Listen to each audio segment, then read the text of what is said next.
called me out upon the waters, the great unknown, where feet may fail.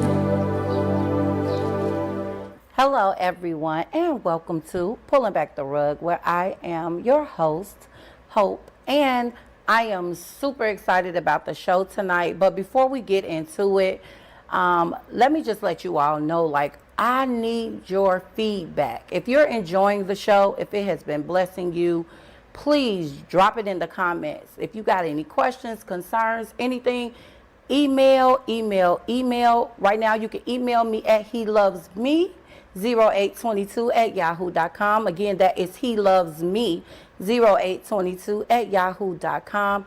Let me know what you think and what you feeling. If you want to be a guest on the show, hit me up and let me know. It's a whole lot to talk about, okay? If you want to be a sponsor on Pulling Back the Rug, we could talk about that as well. We got so many opportunities for you all. So before we get into the show, I just wanted to talk about that just a little bit, okay? I need the feedback, comment. But yeah, that's it. Let's get into the show on tonight.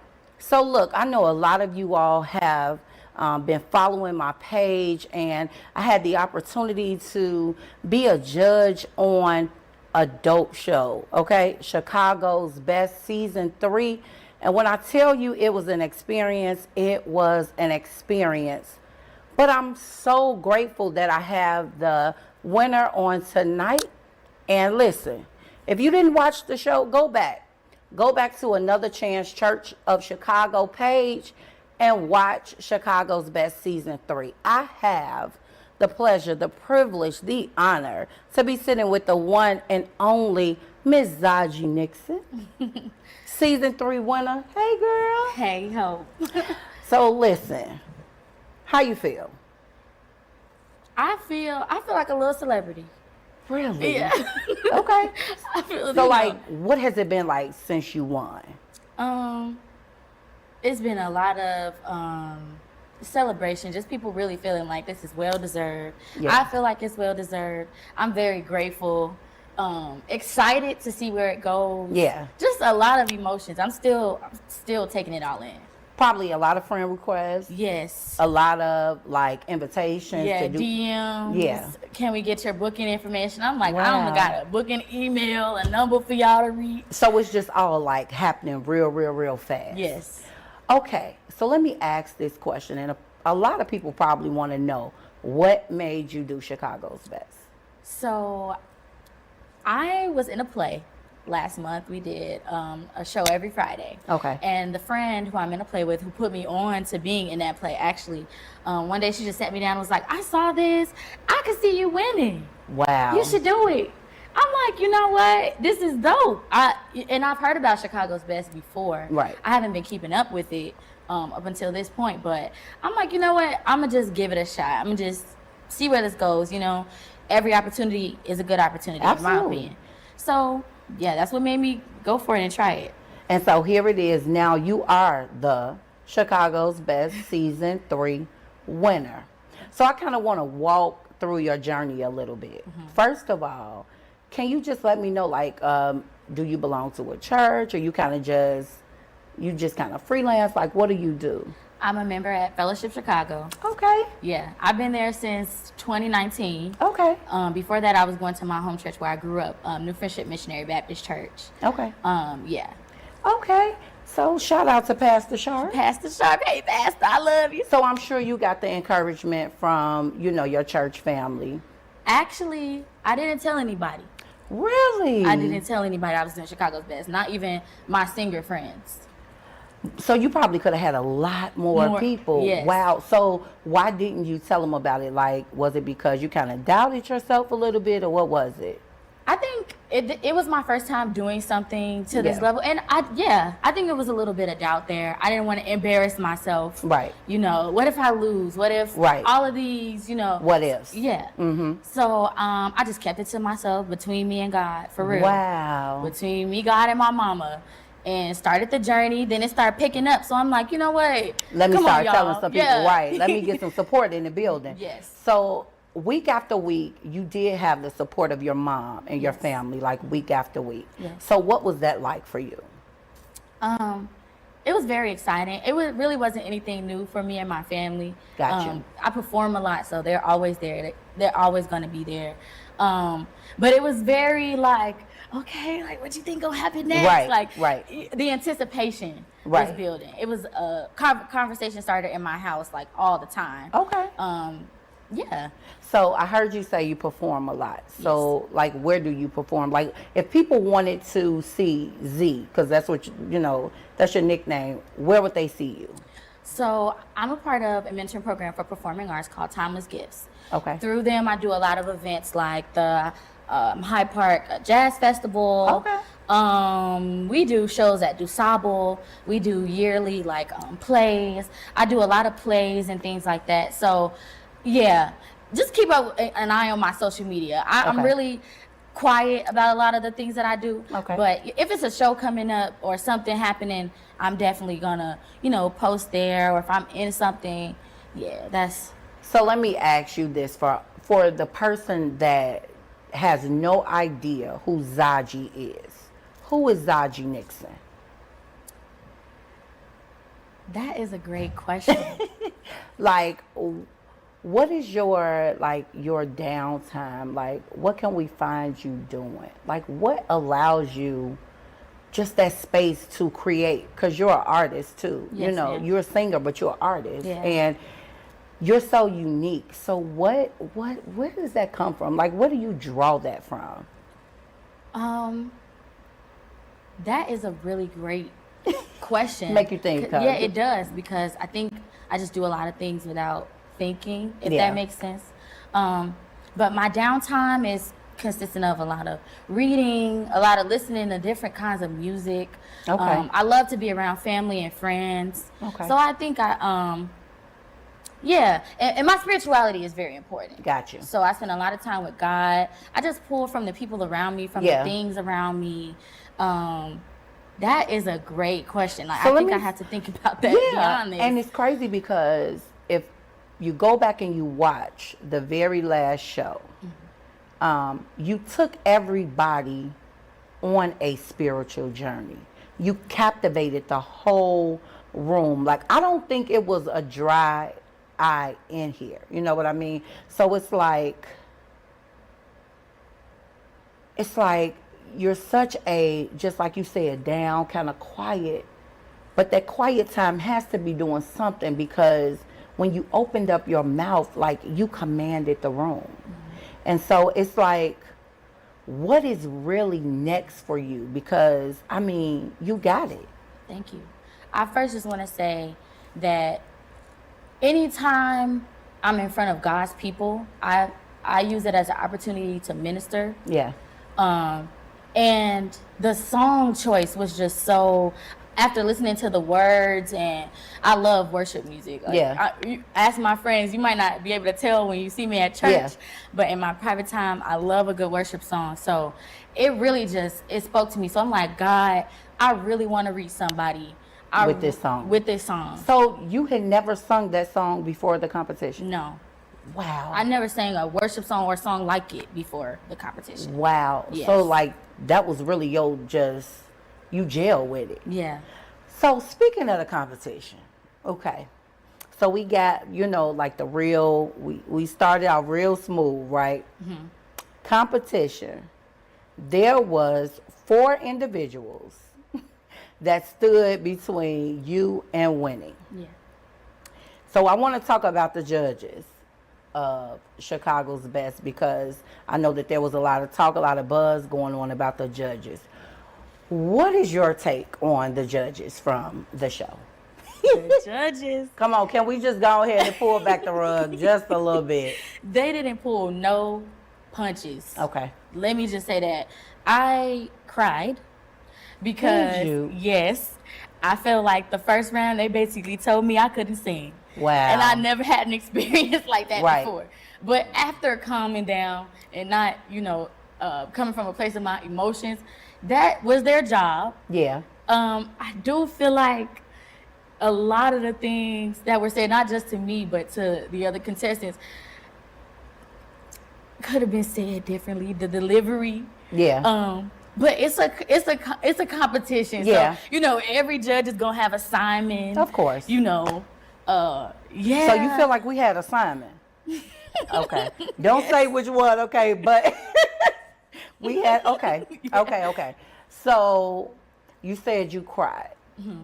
So did you cry just because of the way it was said, or it actually was a moment for you to reflect and say, wait a minute, if I want to go further in my career, these are some of the things that I need to hear to become better? I cried initially because it hurt my feelings. Yeah. It hurt my pride. But after talking to my parents, and they heard me sing, and they heard what the judges said, and they weren't like, yeah, they shouldn't have. My dad was like, well. Oh, so he gave you a hard truth. Yeah. Okay. Yeah, so I did look back. I watched that video like 3 times. Yeah. And I'm like, okay, they weren't just saying things for their health. Like, they have to be wanting to help me and pour into me. So I did have to just sit, like you said, sit with the hard truth. Yeah. Yeah. And kind of, like you said, you was dealing with pride. Yeah. And I know that everybody that graced the stage, at some point, they feel like they were a professional. You know what I mean? This is something I've been doing all the time. But I think what people didn't understand was it was a competition. Yep. And so you have individuals who have been chosen because of their skill, you know, because of what they can bring to the show, to say, okay, this is what I want you to change. It wasn't just, I'm going to build you up. But some of it was like, yeah, let me show you some hard truth. Maybe you don't understand you struggle with pride. Maybe you don't know you struggle with your attitude. Yeah. Maybe you don't understand that you don't connect with your audience. So these were things that you all probably had never heard before, because it's like, oh, I'm it. I could do it. Yep. But when people start to dissect you to make you better, like, that's what I got from it. And I'm not just saying that because I was a judge, because, you know, me, I kind of look at everything all around. You know what I'm saying? And it was some things I agreed with. It may have been maybe 1 or 2 things that I did not agree with, which I'm not afraid to talk about, because this is pulling back the rug. And one of them being, you know, the clothes situation. So for me, you know, people are going to have their own judgments or opinions or whatever. Yes. However, if I'm in a grocery store with a T-shirt on and some jeans, and at that moment God decides to use me, it shouldn't matter what I have on, as long as I can reach. But on the flip of that, it was a competition. Yes. And so it's like, man, not just you sitting with what the judges said. I was a judge and I had to sit with what we said to ensure that we were strengthening. You know what I mean? So, like, I know it was hard. But tell me this, was there ever a moment where you felt like, I'm not going to do this, I can't do this? No. Wow. No. There was never a moment of defeat. Like, going back to that whole pride thing, that was definitely a barrier. Yeah. But I don't think I ever felt defeated. It was like, you know, like a hard blow, like a look. Okay, so and it was I appreciated that, because it does help me in my professional journey. Like, you know, if I like you said, if I want this to be my career, some stuff I just have to look at and do better. And then you gotta understand that there will always be a judge. Yep. It may not be a competition. We're not supposed to judge. However, if you live in the real world, you know that you got people doing stuff that they shouldn't. Yep. So there will always be somebody that may look at you from a biased eye. You know what I mean? Yes, ma'am. So it's like, yeah, let me just kind of take it all in. And you did that. I could tell. And then the next week you came back. And tell me about that. When you got on that stage the next week, what did you feel like? Because you did Be Grateful. Well, Be Grateful is my song. So I felt like, I already felt like I was in my bag. I'm like, okay, Zachi, you know this song. Like, the back of your hand, you sing this song. And again, I just pulled from the place of wanting to reach somebody, like, and sing it from my heart. I'm just like, sing it from your heart. Sing like you at church, you know. Yeah. Forget the competition. Just be free. That was my mindset coming out, you know. And I keep hearing you say that, like, when you forgot about you and you focused on reaching somebody, then you were able to embody what you was doing. What I was thinking about. And like when you start singing Be Grateful, oh, we was grateful. You know what I mean? Yes. So it's like, this girl, wait a minute, who is this? Because I'm going to be honest, I had never heard of Zaji Nixon. But after Chicago's Best Season 3, I will never forget Zaji Nixon. So I'm pretty sure I'm not the only one that feels like that. Yeah. So what's next for you? You know, I don't have any music out on any platforms. I'm not doing anything like that. So I think that will be the next step. Now that people have an idea of who I am. Yeah. I think now it's time to start, and I hate to say it like that, but building an audience. Yeah. You know, start, building a group of people that do know who I am. Yeah. And do want to listen to me, do want to come to the events that I'm singing at. Yeah. And you're definitely unique. Thank you. You're something special because I had the privilege of being at the audition too. And just when you came to the stage, I would have never thought that, oh my God, this young lady, Zaji, when you opened up your mouth, I'm like, wow, you know what I mean? So it's like, one, we have to understand we can't judge a book by its cover. Because you don't know. Yep. And here it is, you sit here, Chicago Best Season 3 winner. Yep. So I heard you talk about community. Yes. You built a community with the other contestants. Yeah. Like, what does that look like? I'm a girl's girl. Okay. So I feel like there was a lot of that, like a lot of girl power. I loved that. Like, do I look all right? Should I fix my makeup? Should I fix my hair? And everybody was honest. Nobody was, you know how some people can be, because they want to be their best. They won't tell you where you could do better. Yeah. Even if you're asking, just so it was none of that. I really feel like we did have a little small like a bond. Yeah. It was the reassurance every time somebody came back from singing. If the judges said something harsh, we would be like, man, you sounded great to us. Mm-hmm. It was that kind of vibe. I love them. I'm a people person, so I already feel like I love them. Like, we need to do something. Yeah. Maybe do some music together, go to a restaurant or something. It was that kind of vibe. It was like a little family. Yeah. In my opinion. No opinion. So check this out. So at what point, or was there a point, you felt in your gut, I'm about to win? When I seen y'all wiped out, I mean, all the judges was crying. I looked up, I'm like, oh yeah. So on the inside, you like, okay. I was like, oh yeah. But no, seriously, I think I was always hopeful. Okay. Like from the week before, I was speaking into existence. Like, I got this in the bag. I'm going to win. Now, when the day came, I did think I was going to lose. Like, I was sure of it. When Devin was done, I'm like, oh. Yeah. Because you were up against some amazing singers. Amazing singers. And so I even think, some who didn't make it to the final. Yeah.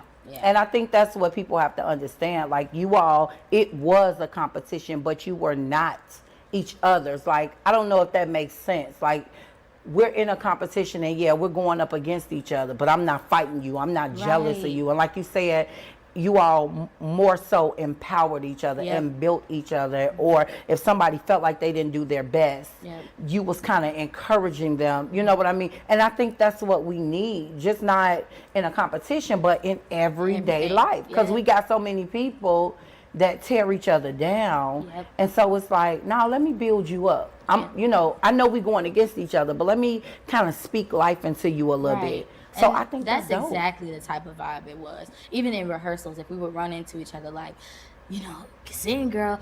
Every time somebody was about to go up there and knock them dead, like, take them out.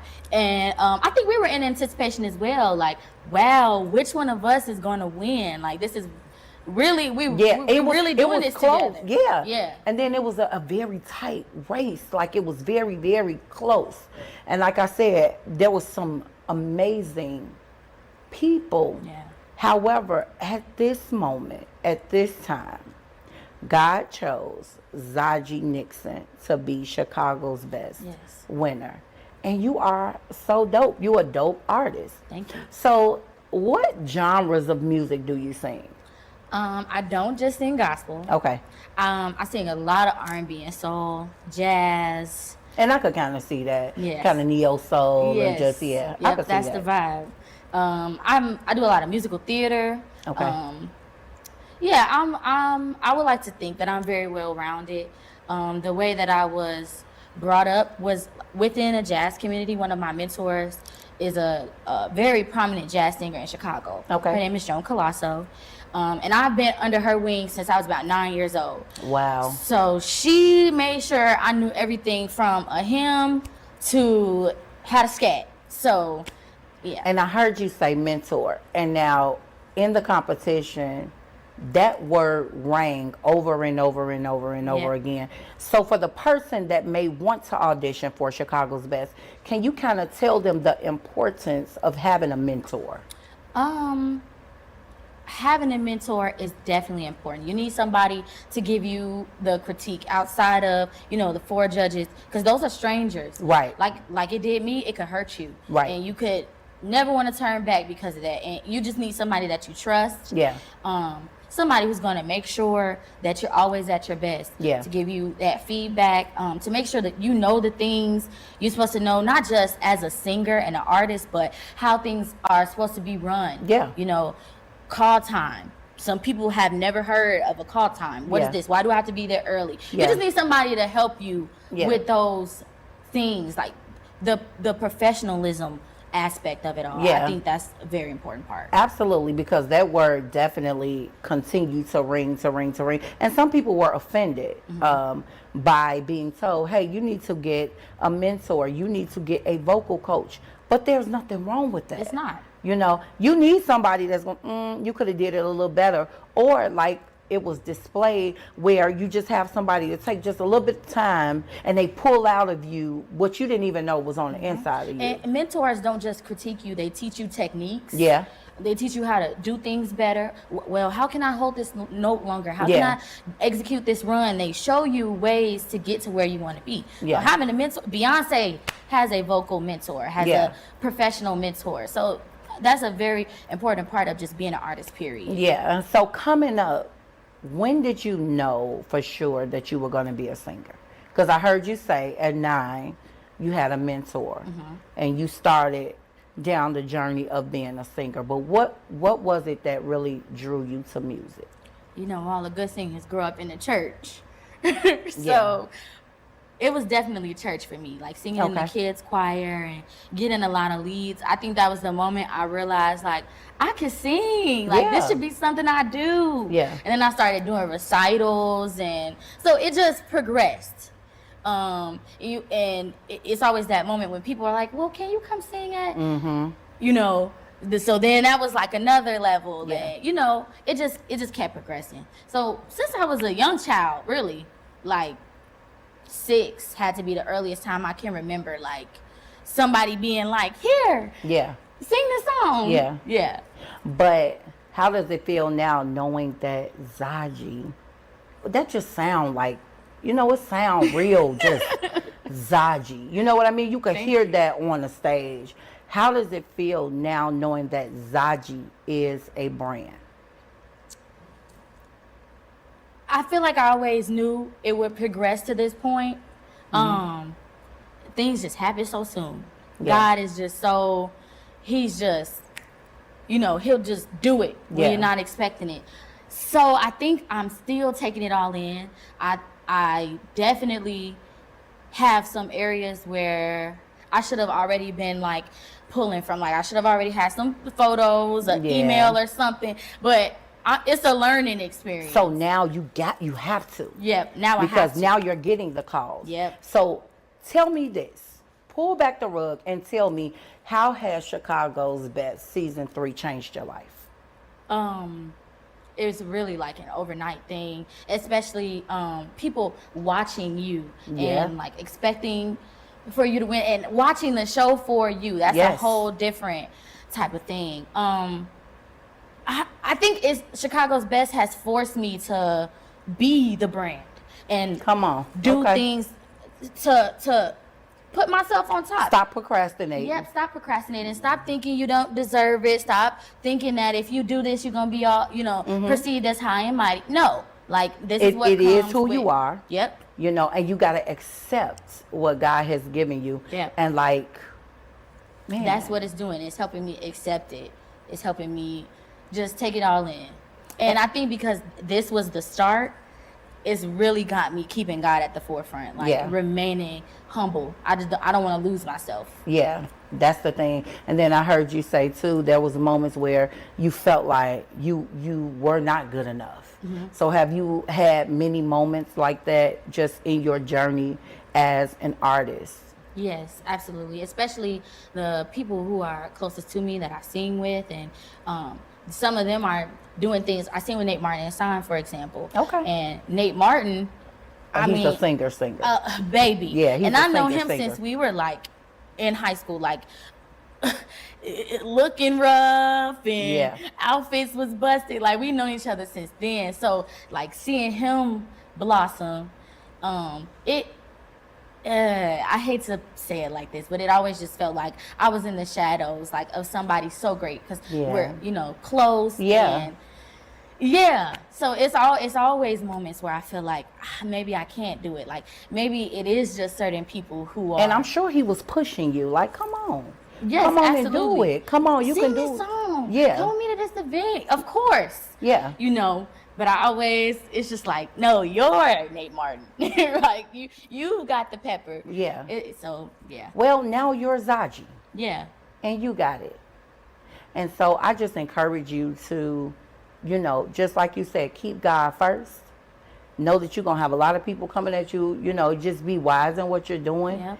Make sure that your brand is safe. Get around people that love you for real. That just won't just use the gift. You know what I mean? Because sometimes people are like, oh, she can sing, come on. But know that you are actually God-led in what you do. Yeah. And I love the fact that you said you sing a lot of different genres. Yeah. But you still have that relationship with God. Yeah. So what can you say to the person that's struggling with singing other music outside of gospel? I think it's all about remembering where you came from. Yeah. Like, remember where you started and who brought you to where you are. Come on. Don't lose that relationship. And always come back to your roots. Like, don't get so deep into singing the other genres that you forget about gospel music. Like, always go back to that place. Because I feel like any singer who started singing gospel and does other genres, gospel is the happy place. Like, it's something about being in that moment with God. Yes. It's that moment that R&B can't give you. Yeah, I could sing about being in love, all of that. Right. But when I take that love and I think about God, because some of them R&B songs, you can come on and bring them on over to praise and worship, you know what I mean? But when you think about that, there's nobody like God for real. No.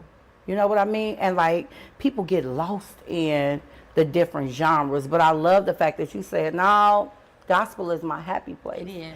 We can tell. Because like you said, when you looked around the room, there was nobody pretty much able to do nothing. Everybody was just in a place. And here it is, somebody that nobody knew anything about comes into a room, captivates the audience, and now you have something that everybody is pulling after. And that's a great responsibility. Yes. So how do you think you're going to remain humble in this? Always keeping God first. I mean, always saying a little prayer, asking for discernment about who's around, what opportunities are coming to me, what things I should do, shouldn't do. Always consulting God. Yeah. I think that's how can you not be humble? How can you not, be calm and at peace when you have a friend like Jesus to say, all right, come on, now you got it. Should I do this? Is this what? Talk to God. Yes. Talk to him. He's Get a friend. relationship. Yeah, have a relationship with him. Yeah. So, yeah, that's a conversation that keeps coming up, like with my family and everything. Everybody just keep telling me, like, don't lose that humbleness, you guys. Like, don't. And I'm like, I promise you. Because we got a lot of people who do. They get on a certain plateau and then it's like They forget where they came from, who they are. They get that's these how you- airs and attitudes. That's how you fall quickly. Yeah, and I don't want that to happen. Yeah, and I don't think it's gonna happen with you. Yeah. I feel like you're on a journey, and literally, I feel like you're walking with God. And like you said, continue to do that. Yeah. So for the person who may not have watched Chicago's Best Season 3, they have never heard Zaji at all. Can you just, I'm about to put you on the spot, but can you just for a few moments just sing to them? Okay. When peace like a river attendeth my way, when sorrows like sea billows roll, whatever my lot, thou hast taught me to say, it is well with my soul. Baby, it's well. It's well. It's well. And that's why you are Chicago's Best Thank you. Season 3 winner. I just want to take the time to thank you for coming to pull back the rug with me, and thank you for being honest. Thank you for being open, and I look forward to seeing your journey. I look forward to supporting you, all of that. You know you got a place on the Pulling Back the Rug stage anytime. Thank you. So, to the person that is watching, and you may have wanted to audition for something, you may have wanted to try out, you may have wanted just to do something different and you afraid. Do it scared. Do it even when you don't believe in yourself, even when you don't feel like you can do it. Do it. Damn, that's the Because you never can underestimate, one, the power of God, and we got to be very sensitive when it's our time in our season. And so just like our Chicago's Best Season 3 winner, who didn't think she could do it, but obviously God knew a little bit more than she did. Get into it, you all. Don't be afraid to do what God has put on the inside of you. And listen, you can do it. Encourage yourself every day. Give yourself positive affirmations. Like, for real, pray, seek, because you can. And until next time, this has been Pulling Back the Rug, where I am your host, Hope. And as I end the show every single week, there are a million reasons to love, but there should never be one reason to hate. Until next time, see y'all. Spirit, lead me where my trust is without